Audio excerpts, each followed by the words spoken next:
afternoon po sa ating lahat. So, thank you po sa pagdalo sa ceremony po. Para kay Mama, as always, I love you. Sa mga pagod,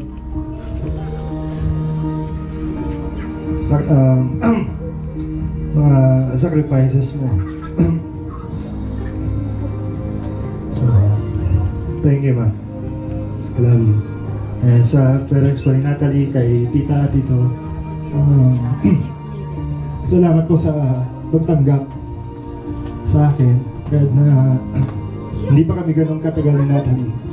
So, from tita to tito, mama, papa, so salamat po.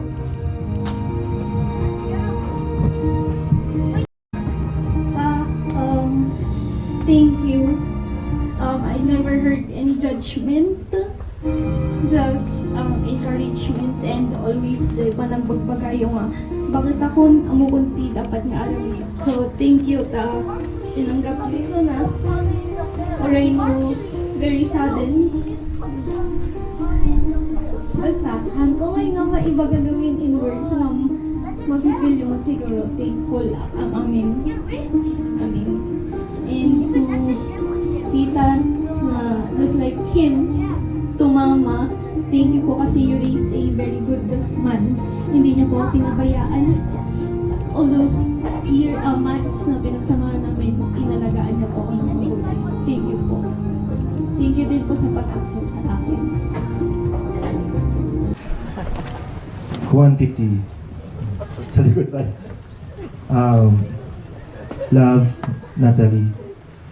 From the moment we met, I knew my life would never be the same. You walked into my world and brought light, so much light, love, and happiness with you. Today, standing here in front of her family and friends, ninangs and ninongs, I promise to be your partner, your best friend, and your safe place for the rest of your life.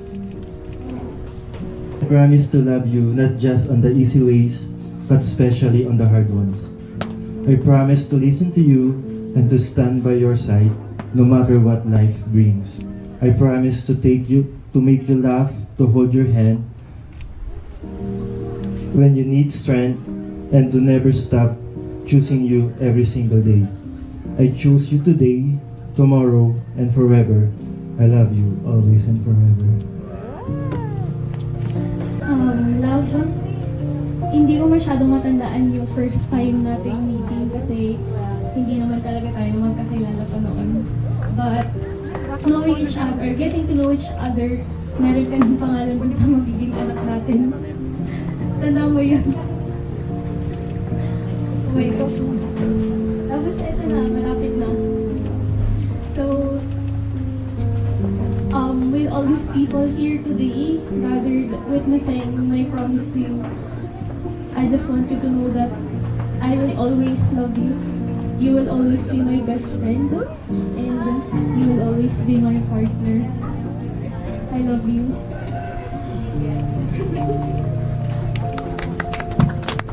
From being my teacher, instructor, to my lawfully wedded wife.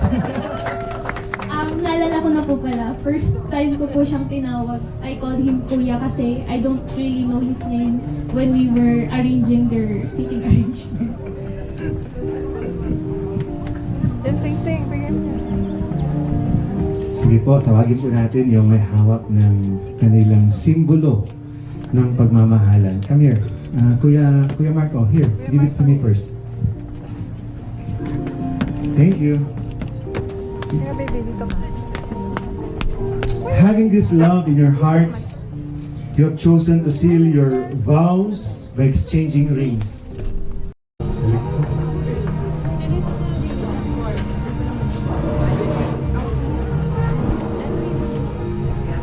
Blessing po yan. For you, Alvin, this is a symbol of your protection and authority. Right? The cord may be spoken as a symbol of your matrimonial union, like the Godhead that is three persons. Alvin, Natalie. sindihan ninyo yung inyong kandila.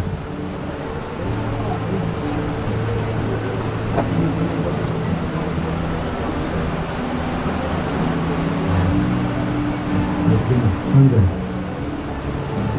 Ito pong malaking kandila ay sumisimbolo sa pagmamahal na nagmumula sa Diyos. At ngayon, pinag-isa kayo ng Diyos. Ang inyong pagmamahalan ay nagkaroon pinakamahalaga. I give you this ring as a symbol of my love and faithfulness to you. I give you this ring as a symbol of my love and faithfulness to you.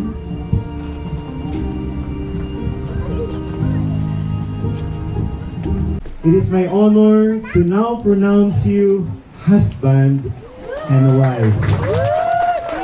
Relax lang. You may now kiss the bride.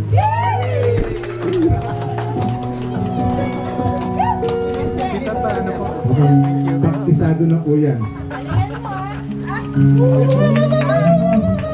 Yan ang pinakamasarap na halik sa buong buhay ni Alvin at ni Natalie. Now, ladies and gentlemen, it is my honor to be the first to introduce to you Mr. and Mrs. Mark Alvin and Natalie Cardozo. Palakpakan po natin ang bagong mag-asawa.